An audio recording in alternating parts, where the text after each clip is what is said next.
नमस्कार बच्चों, कैसा आप सब। बेटा आज से हम स्टार्ट करेंगे आपके एनसीईआरटी बुक के अलावा जो प्रीवियस ईयर के एग्जाम में आ चुके हैं क्वेश्चन, या फिर जो मोस्ट इंपॉर्टेंट क्वेश्चन है क्लास 10th के लिए, मैथ्स के लिए। तो आज से हम चैप्टर वाइज मैं आपको बेहतरीन क्वेश्चन के वीडियो दूंगा। ये वीडियो बहुत छोटे छोटे होंगे, शॉर्ट वीडियो होंगे, जिसमें मोस्ट इंपॉर्टेंट क्वेश्चन हम स्टार्ट करेंगे बेटा जो प्रीवियस ईयर में आ चुका है या फिर आने की संभावना है। तो चलिए बेटा आज से हम स्टार्ट करेंगे most important question for math class 10th। तो चलिए बच्चों यहां से स्टार्ट करते हैं पहले चैप्टर के लिए जो इंपॉर्टेंट क्वेश्चन है उसका पहला क्वेश्चन। ये क्वेश्चन एनसीईआरटी से डिफरेंट है, अलग होंगे और बहुत ज्यादा इंपॉर्टेंट क्वेश्चन होंगे, या तो प्रीवियस ईयर में आ चुके होंगे या फिर आने की बहुत ज्यादा संभावना है। दूसरी बात आपको ध्यान रखना है कि ये जो वीडियो बनाया जा रहा है ये रिवीजन पर्पज से बनाया जा रहा है, ताकि आपका एग्जाम हो, यूटी हो, टेस्ट पेपर हो, या फिर फाइनल एग्जाम हो, सेमेस्टर एग्जाम हो, तो इन सभी को ध्यान रख के बनाया जा रहा है, क्योंकि नॉर्मली आजकल के एग्जाम में इस टाइप के क्वेश्चन आते हैं। तो चलिए फर्स्ट क्वेश्चन की बात करते हैं। आपके सामने स्क्रीन पर आ रहा है, प्रूव दैट √2 + √3 इज इरेशनल। आपको प्रूफ करना है कि √2 + √3 जो है वो इरेशनल नंबर है, अपरिमेय संख्या है। तो देखो कैसे प्रूफ करेंगे। अच्छा एक चीज और बताना चाहूंगा कि मेरा video Hindi medium, English medium दोनों स्टूडेंट के लिए होगा, तो मीडियम की कोई टेंशन नहीं होगी आपको, आप इजीली इसे सॉल्व कर सकते हो। तो स्टार्ट करते हैं बेटा फर्स्ट क्वेश्चन से। सबसे पहला स्टेप जो लिखना चाहिए वो ये है, let √2 + √3 is a rational number. हमेशा याद रखना इस क्वेश्चन को सॉल्व करने के लिए एक मेथड बनाया गया जिसका नाम है कॉन्ट्राडिक्शन मेथड। कॉन्ट्राडिक्शन मेथड में उल्टा मानते हैं, जैसे इरेशनल प्रूफ करना है ना तो हमें रैशनल लेके चलना पड़ेगा, इसको कॉन्ट्राडिक्शन मेथड के नाम से जानते हैं। तो सबसे पहले लिखेंगे कि let √2 + √3 is a rational number. Hindi में लिखेंगे बेटा माना √2 + √3 एक परिमेय संख्या है, परिमेय संख्या है। ये पहला स्टेप होगा।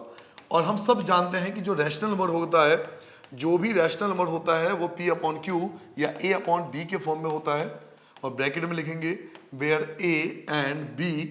Where A and B are co-prime integers, where A and B are co-prime integers। देखिए स्टेप का ध्यान रखना, मैं बिल्कुल ऐसा स्टेप बता रहा हूं जैसे मार्केट स्कीम में लिखा हुआ आएगा। तो बिल्कुल एक एक चीज आपको ध्यान से लिखना है बेटा। जहां A और B सह अभाज्य पूर्णांक है, सह अभाज्य पूर्णांक है, जहां A और B सह अभाज्य पूर्णांक है। नाउ थर्ड स्टेप आता है बेटा, अगर दो बार अंडर है तो स्क्वायरिंग बोथ साइड, यहां भी स्क्वायर करना है आपको और राइट हैंड साइड पे भी स्क्वायर करना है। और ये सब चीज लिखने की जरूरत नहीं है क्योंकि आपको टाइम बचाना है किसी भी तौर पे।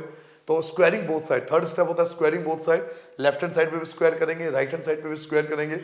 लेफ्ट हैंड साइड पे एक फॉर्मूला लगा सकते हो बेटा, a + b का होल स्क्वायर, a + b का होल स्क्वायर। तो फॉर्मूला क्या कहता है कि पहले a स्क्वायर होगा, फिर प्लस का b स्क्वायर होगा, फिर +2 आपका a आ जाएगा और फिर आपका b आ जाएगा, इक्वल टू a का स्क्वायर करोगे a स्क्वायर बन जाएगा, b का स्क्वायर करोगे b स्क्वायर बन जाएगा।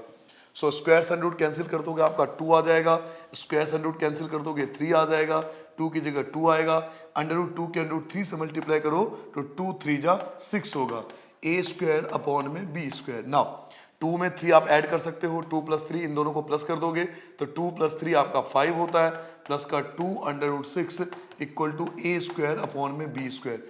इस टाइप के जितने भी क्वेश्चन आपने करे होंगे, अगर एनसीईआरटी का क्वेश्चन आपने सॉल्व किया होगा तो आपने देखा होगा कि अंडर रूट को छोड़ के बाकी सबको एक तरफ उठा के रख दिया जाता है।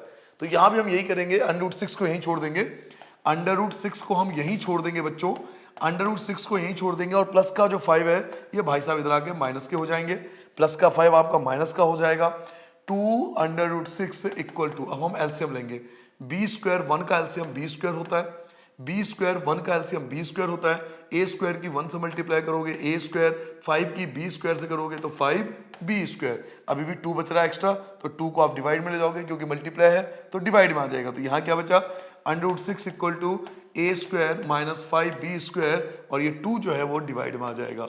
नाउ अब एक चीज गौर करने वाली बात है कि ये अपॉन में है, चाहे भले ही वो a/b के फॉर्म में हो, लेकिन है तो अपॉन में ना, और जो चीज अपॉन में होती है उसे रैशनल नंबर बोलते हैं, याद कीजिए। अगर ये अपॉन में है तो ये रैशनल नंबर है, क्योंकि हमें सिखाया गया है कि कोई भी चीज अगर P/Q यानी A/B के फॉर्म में हो तो रैशनल नंबर होता है। तो ये अपॉन में है तो ये रैशनल नंबर कहलाएगा। तो हम लिख सकते हैं, ये चीज हम लिख सकते हैं कि a square minus 5b square upon में 2b² is a rational number. Hindi में लिखेंगे यह एक परिमेय संख्या है, यह एक परिमेय संख्या है, परिमेय संख्या है। नाउ सोचने वाली बात यह है कि अगर ये रैशनल नंबर है तो इधर वाला भी रैशनल नंबर होना चाहिए, क्योंकि आपने इक्वल टू का साइन लगाया। इक्वल टू का मतलब क्या है कि अगर ये रैशनल है तो ये भी तो रैशनल होगा ना, तभी तो हम इक्वल टू लगाते हैं। इक्वल टू कब लगाते हैं? जब दोनों चीज बराबर होती है, left hand side right hand side equal होता है, तभी तो इक्वल टू का साइन आता है।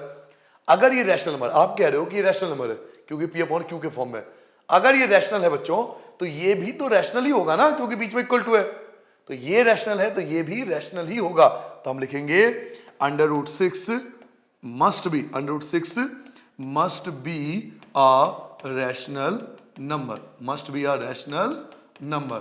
√6 भी एक परिमेय संख्या होगा, √6 भी एक परिमेय संख्या होगा। लेकिन क्या वाकई में ऐसा सच है?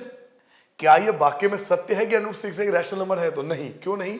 क्योंकि rational number P upon Q के फॉर्म में होते हैं और ये पी अपॉन क्यू के फॉर्म में नहीं है, और ना ही हम इसे पी अपॉन क्यू के फॉर्म में एक्सप्रेस कर पाए।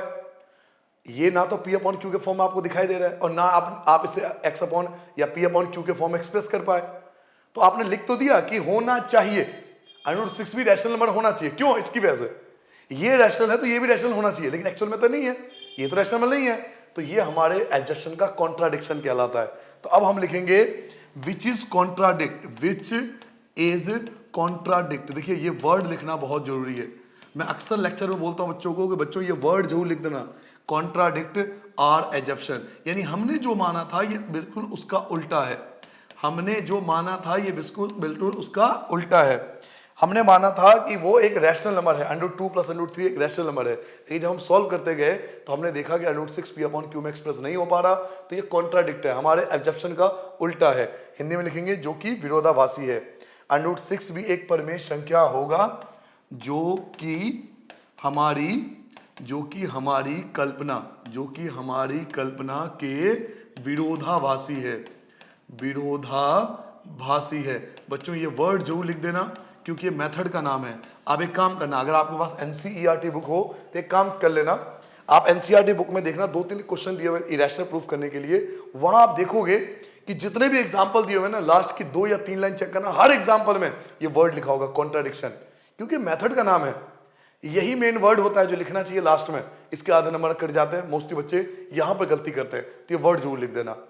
तो √6 जो है वो रैशनल नंबर होना चाहिए था, लेकिन नहीं है, कॉन्ट्राडिक्ट है, हमने जो माना था उसका उल्टा है। तो हम लिख सकते हैं अब हैंस अतः √2 + √3 is an irrational number, √2 + √3 is an irrational number. Hindi में लिख सकते हैं अतः √2 + √3 एक अपरिमेय संख्या है, अपरिमेय संख्या है। तो इस स्टेप से अगर आप करोगे तो आपके मार्क्स नहीं कटेंगे, क्योंकि बिल्कुल प्रॉपर सिस्टम हम फॉलो कर रहे हैं। जो मार्किंग स्कीम आजकल आ रहा है उस सिस्टम को हम फॉलो कर रहे हैं। एक बार दोबारा एक बार देख लो कौन कौन से स्टेप से बेटा कराया सॉल्व, एक बार दोबारा स्टेप बाय देख लो। सबसे पहले जो भी आपको क्वेश्चन दिया होगा आप उसे रैशनल नंबर लेट करोगे। देखो पहला स्टेप क्या है, हमने उसे रैशनल नंबर लेट कर लिया, परिमेय संख्या लेट कर लिया। उसके बाद उसे हमने a अपॉन b में लिखा, स्क्वायरिंग बोथ साइड, यहाँ भी स्क्वायर यहाँ भी स्क्वायर, यहाँ फॉर्मूला लग दिया बेटा a + b का whole square, a² + b² + 2ab, a² की जगह a², b² की जगह b², स्क्वायर से रूट कट गया 2 बचा, स्क्वायर से रूट कट गया 3 बचा, 2 की जगह 2 की 3 से मल्टीप्लाई करोगे 6, a² upon b² as it is है। 2 और 3 को ऐड कर दोगे 5 आ जाएगा, ये एज इट इज, ये अपनी जगह एज इट इज, और ये भी अपना एज इट इज। प्लस का 5 जो माइनस का हो जाएगा, b² 1 का एलसीएम b², 1 की मल्टीप्लाई a² से करोगे a², 5 की b² से करो 5b²। अब 2 जो है ये भी आपका डिवाइड में आ जाएगा। अब आप देख सकते हो ये अपॉन में है, और जो चीज अपॉन में होती है वो रैशनल नंबर होती है, तो यही लिखा हुआ है कि एक रैशनल नंबर है या एक रैशनल नंबर है। और अगर ये रैशनल नंबर है, अगर ये रैशनल नंबर है तो ये वाला भी रैशनल नंबर होगा, क्योंकि इक्वल टू का साइन है। तो अगर ये रैशनल है तो ये भी रैशनल होना चाहिए, लेकिन ये हमारे कल्पना के बिल्कुल उल्टा है, कॉन्ट्राडिक्शन है। तो हम लिख सकते हैं जो क्वेश्चन हमें दिया हुआ था √2 + √3 ये एक इरेशनल नंबर है। तो इस प्रकार से इस प्रोसेस से अगर आप क्वेश्चन करोगे तो आप पूरे नंबर मिलेंगे, आपको मार्क्स नहीं कटेंगे। ठीक है बेटा, तो ये फर्स्ट क्वेश्चन था। ऐसे ही छोटे छोटे वीडियो आपको मिलेंगे पर चैप्टर वाइज। अभी हम पहले चैप्टर पे हैं, पर चैप्टर वाइज आपको शॉर्ट वीडियो मिलेंगे, ऐसे बेहतरीन क्वेश्चन हम करने वाले हैं पर चैप्टर वाइज, ताकि आपकी नॉलेज को बूस्ट किया जा सके, कॉन्फिडेंस को बूस्ट किया जा सके। तो पहले एनसीईआरटी बहुत अच्छे से कर लेना, उसके बाद आप ये वीडियो देखना, तभी आपकी नॉलेज बहुत ज़्यादा बूस्ट होगी। ठीक है बेटा, मिलते हैं नेक्स्ट क्वेश्चन में।